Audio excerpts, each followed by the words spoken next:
Welcome to Home Team Advantage. I'm Gary Gimbetti along with Mike Egan, and we'll. I know you're having a rough morning, so just kind of shake it off a little bit. All right, we'll shake it off. Yeah. Well, we were just talking about We'll shake it. Yeah. You don't want to know what we were talking about before we came on the air, but. Well, we could talk medical stuff. Well, we could. Yes. That's not something that I don't think people care about, but. What, all three of them? Yeah. We'll start with the events going on this weekend, and starting Friday, the Northwest Invitational. I believe it's the 96th annual Northwest Invite. Vern Frickland Northwest Invite. I don't want to leave him out because he was such a vital, cog in Golf community. Yeah, running that tournament. So, 3 champions are returning: Ryan Rionen, Joe Ballant, and Rick Stark. So we'll see if they can defend their titles. I talked to all 3 of them, so there'll be stories running in tomorrow's paper about them trying to defend. Rick Stark, though, is from Savannah. Well, he's originally from Hibbing, graduated from Hibbing. Lives in Savannah, but he lives in Georgia. Savannah, Georgia. And when I called him the other day, I think it was Tuesday, they were in the parking lot of the. They got a trailer up here, I think, in the parking lot or one of the parking lots of the country club, and they were watching the weather because the tropical storm was, I guess, bearing down. So, yeah. But he also said it was going to be nice to get away from the heat and the humidity. Guess what? Yeah, well, yeah. Tuesday morning it was pretty nice though in the morning. I mean, now you say this weekend it's supposed to be in the 90s. Up in the 90s. So they'll be back into it. But good luck to all the golfers. I mean, it's a boon for the. I mean, I would assume it's a boon for the city this weekend because you have that. I mean, who knows? Yeah. You would know better than I would. And then you have the Labor Day shootout starting Saturday, and then running through Sunday. Correct. So they'll have, I believe, do they have championships in every? Every class will have a. But Hornets.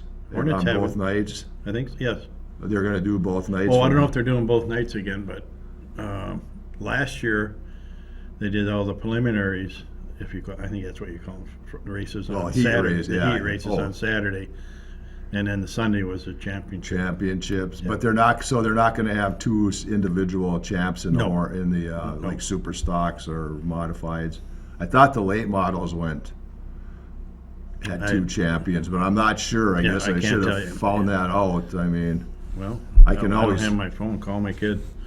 I can text. I'll text Trenberth. I should and say see. that. Call my son. Sorry. Sorry, son. I'll just text Mark and see what the format. But as you mentioned, there's over 200 golfers playing in the Vern Frickland tournament, and I'm sure the racetrack. If you go by the racetrack, you'll notice a lot of the trailers are there already, getting ready for the big weekend, and so as you said, it's a nice, busy weekend for the city of Hibbing. But how many of those? A lot of people don't leave the track, and a lot of people don't leave the golf course. So no, that's true. I mean, especially, and we don't talk about it normally, but if you want to drink, you're probably better off staying where you are because you get picked up for that, and the consequences are severe. So. And I think this year, if I remember right, looking at the poster for the racetrack, I think they're having some festivities right at the track, so that'll keep a lot of the people there. And I know in the past it's been some very interesting festivities that go on at that track. A lot of how would you put it? Friendly conversations going on with fists. So he got me back. Complete show each day for all 5 classes. Oh, well, good. So they're crowning 2 champions. Okay. Every night. So it'll be worth the. And there'll be some great races. I mean, so that you don't have to. You'll be entertained. There's no question about that. That is one event I would recommend you wear a mask. It's going to be dusty. Yeah, it is, because if it's 90 and dry, yep, then that track is going to be. I mean, they'll be putting water on it, obviously, but still, the water dries out quickly when it's Of Well, course, okay. in the evening though, it'll probably won't be as dusty. Well, it's kind of interesting, was it WDIO was doing a deal on the racetracks around the area, and they were talking to, I think it's the guy in Proctor, but they water their track all week long to get it ready for the races on Sunday, I think they race. Yeah, I Proctor. think Proctor does go on Sunday. And so it's kind of interesting. He says, "Oh yeah, we put a lot of water on it." So, and I can imagine, somebody was telling me that they're trying to put something on the track to make it a little softer. What the heck was it? Can't remember, but like you said, it doesn't take long for that clay to, and that clay's been there for a few years. Oh, yeah, definitely. So it's, but it'll be a fun weekend. Get out. Well, obviously there's admission charge to the raceway, but Right. there is no admission charge, I don't believe, at the country club. So if you want to watch some good golf, I mean, there's the people, the players in the championship flight. And all three they have regular, senior, and super senior. It's going to be good. Good. So, So you could take your lunch and sit at 18 with a case of beer and just watch everything, right? well, that's what I told my kid because my son's playing in it, so he's going to probably take the golf cart. Oh, And he says if I get out there and he comes up 9, he said he'll give it up for me so I can go out in the course and watch some good golfers. But what flight is he on? well, yeah, he'll have to qualify. Oh, that's right. I'm Yeah, sorry. they all qualify tomorrow, and then they find out where they're at. But I told them, I could just set my chair between 9 and 18 and just sit there and Listen to all the stories. that would be I might do that even. I might seriously think about doing that tomorrow. Now, do they do a gun or a shotgun start, or how do they? No, Tomorrow. they have a groups starting off on 1, and then they have groups starting off at 10, Oh, okay. and it starts. Starts early in the morning. Yeah, 7:30. I might be Oh. wrong on that, but it's between 7 and 8 o'clock where they start, and then the second tier of it goes off starting like at 12 or 1. I would assume, being that I'm not really a good golfer, but it'd be better to start earlier in the morning because the ball will stick a little better it won't be as fast on the greens versus playing at 2 Well, in the afternoon. Well, I play in the mornings usually, and the problem I run into, which number one, there won't be any workers out on the course, so they're not going to run into the workers. And I applaud all the workers at the country club. Don't get me wrong. Just to clarify, you play golf in the morning. Play golf in Okay. the morning, yes.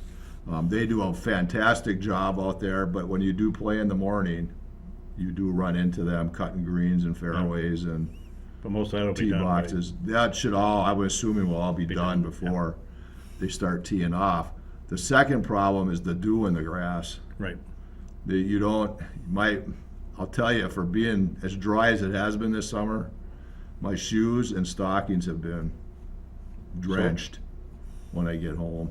Even I don't walk the whole way, but even the parts I walk are bad. Yeah, but when the ball goes in the water, Gary, you just kind of let it go. You can't go after it. Yeah, that's aside from going in the creek. Okay, if you're in the creek, no, you don't walk in the creek there. But that's an issue for the golfers who golf in the morning. It's not a serious issue Right. by any means. And then the other thing is if the greens are cut already, then they're not going to have to worry about a rooster tail or vapor trail Right. coming off their ball when they putt it.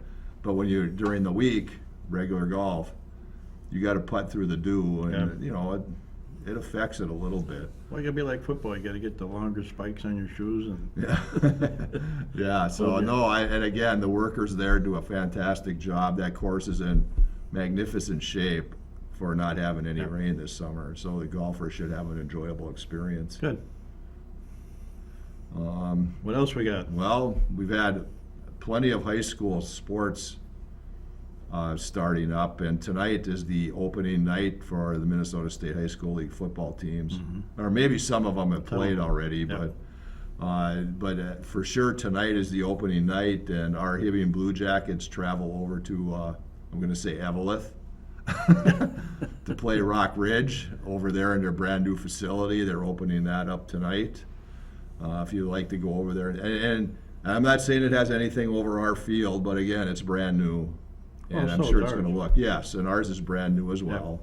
So it's not gonna be any, I'm sure the turf's not gonna be, Well- navy blue, but That's all right. That's why ours is unique. that's right. And so I'm torn between having this game right now, but hey, you gotta play the teams that are put Yep. on your schedule, and hopefully, hopefully he's done a decent job so far in his coaching staff, getting the team ready, and we'll see tonight. I think the biggest challenge they're going to have, and for the kids, is just to be competitive. It was tough the last couple of years when you're losing. I shouldn't laugh. I'm sorry. No. When you're losing by the scores that they lost by, it's disheartening for a football team to get out there every day and work and try to. So hopefully, at least, like I said, they'll be competitive. If they win, fantastic. Mhm. But if they don't, let's just make sure that nobody gets hurt seriously and they play a competitive game. That's what you got to Mhm. look for. Well, like he told me in my interview with him, there's a progression there. And right now they've been losing big. Yep. Now the next step is to lose by a little. Right. Then you win by a little, and then you win big. Yep. And that's, maybe you don't want to hear it, but there's a progression All right. that needs to happen. So, and who knows? Maybe they're skilled enough to pull out. I mean, they've got a big line. I'm telling you, those they got kids some- I took the yeah, they got pictures some are big big. kids. So if they can get a running game going, they're going to be fine. And Coach Anderson should have a little insight about Rock Ridge. Yeah. He's a coach there. Yeah, so well, I know they just hired, well, obviously, I believe they hired a new coach. I don't know if they took, because I think he was a co-coach with somebody there last year. And I thought I heard somebody say they hired somebody out of the district, but I'm not sure about that.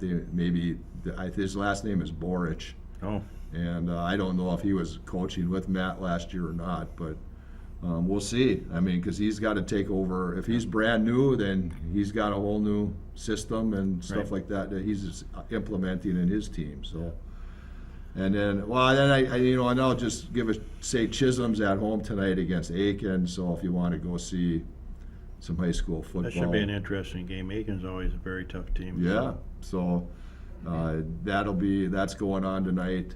The Hibbing High School swim team under the venerable coach Mike Venziano opens at home tonight against Superior at 5 o'clock. They have not had a meet yet, so this will be their first actual competition. And as I'm sure Coach, his motto, as it always been, is we'll swim now and then we'll win at the end. That's pretty much what he does. He says a dual meet in August has nothing to do with What's going to happen at the the end of Section the year. 7A swim meet in November. So he'll get him. He doesn't have a big numbers this year. He's got some decent swimmers, but he's going to have to rely on some younger ones this year for some depth. So, and that fall sports issue, well, the fall football issue came out last weekend. The fall sports issue comes out Saturday. So all the other teams other than football will be in that. Give a plug for the Mesabi Tribune. So in soccer, girls soccer played and lost. They played Cambridge Isani on Monday, I believe, Monday. Monday. Got beat 3-0. First-year coach Van Piper was his first game, so he's just getting used to his team. Yep. But unfortunately, there was really no offense of pressure put on by Hibbing and Chisholm. And that's something that has to change because you can't be in your defensive end the whole time. Right. So they got to put some pressure on. I think that I was talking last week that I don't think the boys had a game this week. So unless they're playing tonight, I don't know. I don't think they're playing tonight. And maybe tomorrow, I'm not sure. Yeah, I but- don't think there's any activity, well, especially at home, especially with the Labor Day shootout going on. It'd be pretty wild over there trying to find a place to park. Yeah, so that would volleyball. They're supposed to play Mesabi East one of these days. Maybe that's tonight. They might be over there in Aurora playing Mesabi East. They started with their win over Deer River. Looked like the team looked a lot better Yeah. that But- first game. They had a picture on the Facebook, and it looked like the place was packed. Yeah, there were quite a few people there the other Good. night. So they got some good home meet. support going for So, them. You know, and the kids, students usually come out in full force Yeah. to cheer for their friends and Well, like I've said on this program the past few years, to me, the football program is probably one of the most important fall sports. Not taking anything away from anybody else, but usually as the football team goes, that's how your school year is basically going to go with the amount of it. You know, like you said, everybody comes out the first few games, and if you start losing as bad as you do, and then that deteriorates, so nobody and just parents come to the games. So let's hope they do well, and let's hope every sport does well. Like, you know, the kids put the effort into it. So I'm also going to find something here because we got to talk about cross country. oh, that's right, cross country. Mr. They Fruit.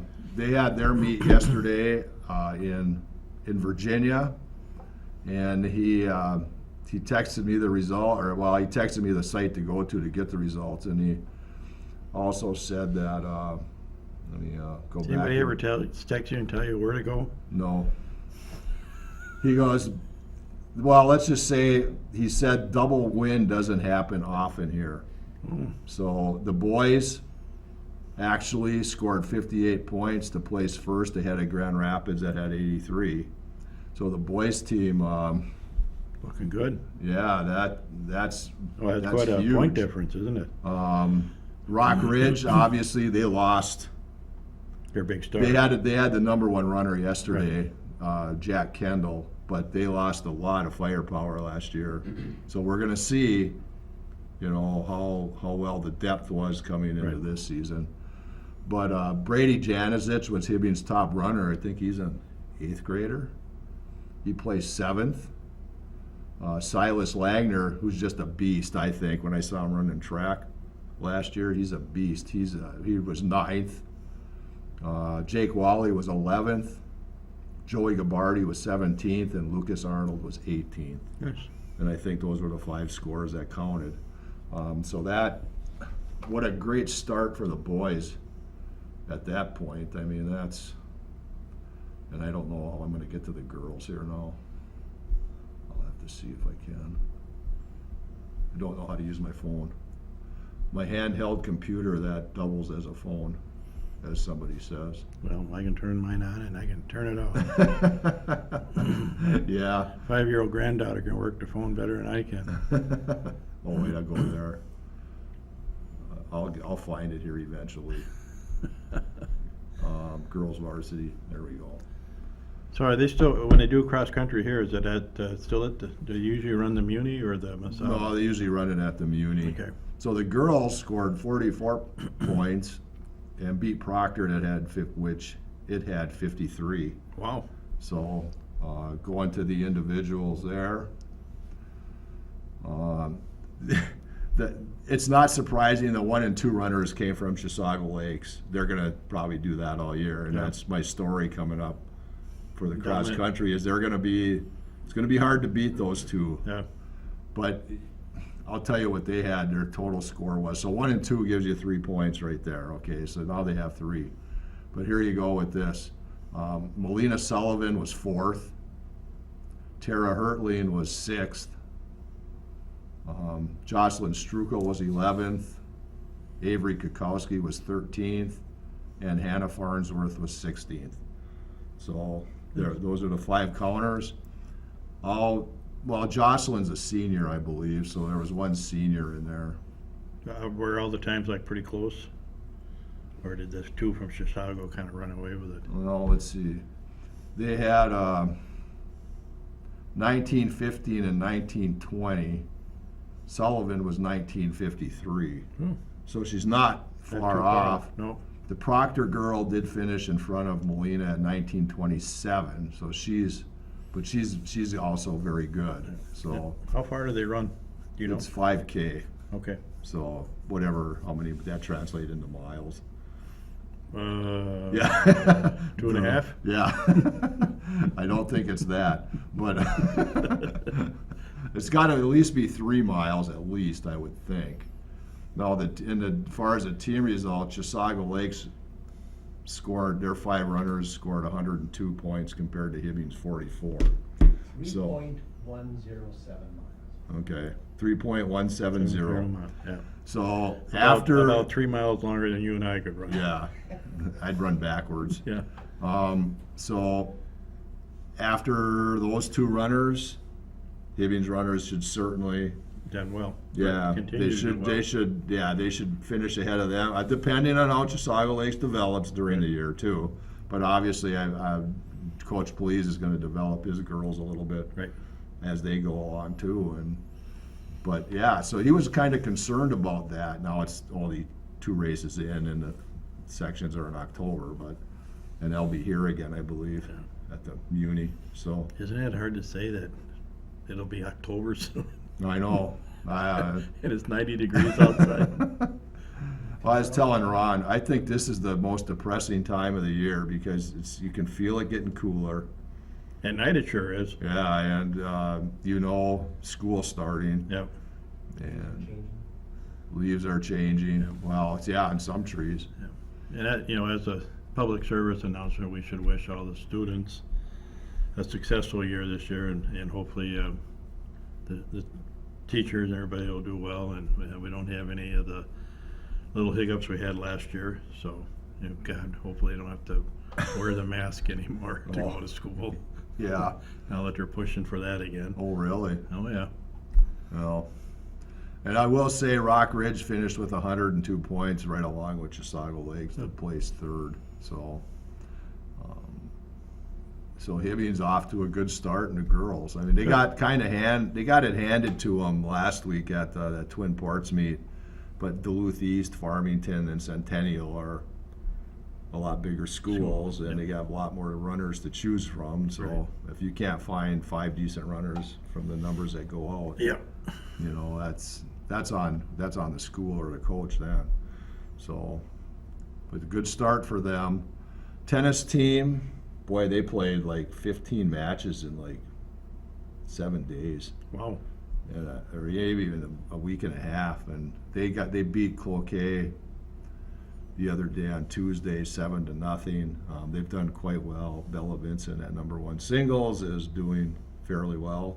Kennedy Coland at #2 has played outstandingly, and then the rest of them are kind of younger.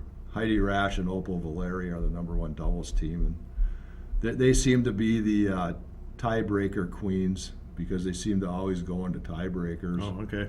when they play. So they're getting used to that pressure of having to play that extra tennis. So they'll be okay, except they have Elk River in their section, and Yeah. Elk River will probably dominate. So Well, you never know. But it sounds like all the teams are going to be or are doing well. yeah, And so let's- far. Let's hope the football program can be a little more successful than what it has been, and we'll see how the year goes. It's a good Yeah. start. That's right. We're getting into it. Yep. I don't know. Twins? Twins, Could have been up by 8 games. Could have been up by 8 8 games. or 9. With how many to go? Well, What do they got, 20-some games left? no, they must have. 40? Well, maybe not Only that 20 many. home No. games. Huh? Only 20 home games left. 20 home games left. Yeah, after they go to Texas and Cleveland, they probably play most of their games at home. Yeah. So Basically. I don't know. I mean, Royce Lewis was obviously unbelievable. Well, I was telling everyone the story about how here he had a chance to be the only player in Major League Baseball history to hit, 3 Grand Slams in a row? Or In 3 days? In 3 days. Yeah. And when he pops up, what a bum. Yeah, the guy can't play at all. Yeah. But that was unbelievable. I mean, to see him do that twice in a row. What's unbelievable is how many times the Twins have bases loaded and they can't get a run. No, that's been a problem all year for them, is not hitting with runners in scoring position. And I still argue too, you got a guy at second, nobody out, why don't you bunt the guy over? Start teaching these guys how to bunt again. I mean, what's I just don't get it. I just don't know where some of his philosophy is when it comes to coaching. well, and I agree with you 100%. But hadn't Cleveland already scored 3 runs in the Well, yeah. top of the Yeah. 10th inning? I mean, I'm talking about games over the year. I get it. I totally agree to bunt the ball over. Yeah. And his record isn't that great. He's 350 wins and 340 losses or something like that. So it's not like he's got an overwhelming resume going for him. So, But we talked with we forgot about the minors, but we'll get to Oh, yeah. them. But we talked with Adam Schaefer last week. It was like that lineup. I would put that lineup against anybody's lineup in Major League Baseball yeah. because they're that good and talented And young. and young. Yeah. And Buxton, I heard, worked out or played in center field last night for the Saints. So we'll see. You got 2 words for him. Big deal. So we'll see when he comes back if they put him out in center field. And we're going to put Taylor. Well, he can play left or right, or probably left more than likely, But then you're going to have because you're going to keep Kepler in right, Right. and Wallner. Where's he going to go? He could be the DH, Yeah. because Gallo is not going to play every day. No. So He's kind of been a bust for him. well, he's got the 20 home runs, which is what they expected, I'm sure, but he doesn't hit singles. Well, you got a 115 batting average. Oh or yeah, something he's like like that. up in the 170s or 180s, but that's no worse than Miguel. Yeah. when Before he we was run out of there. time, though, you mentioned unfortunately the Miners lost 2-1. 2 Oh. solo home runs Yeah. by a same kid, Yeah. hitting 8th in the order. Wow. So, but Matt Erickson obviously pitched a great game. Lane Gerber came in for a couple innings and they shut him down, but they just couldn't get anything going against Avon. Well, Adam told us that too. This was going to be a tough game for them. Going to be a low. He was hoping the Sticks would come alive and they'd score a few runs. But hats off to them. Good for them. And hopefully they can, do this again next year. So Oh yeah, but it would be I nice. hope we again. didn't jinx them by having them come on the show. Well, I don't know. A 2-1's not so bad. If they'd have got beat by 5 or 6 Yeah. runs, maybe we could say that. Yeah. But yeah, and I hope they have more home games next year because Yep. they'd be fun to watch. Get out and watch them. So, but for we come to the end of another show. For Mike Egan, I'm Gary Gimbetti, and we'll see you again next week on Home Team Advantage.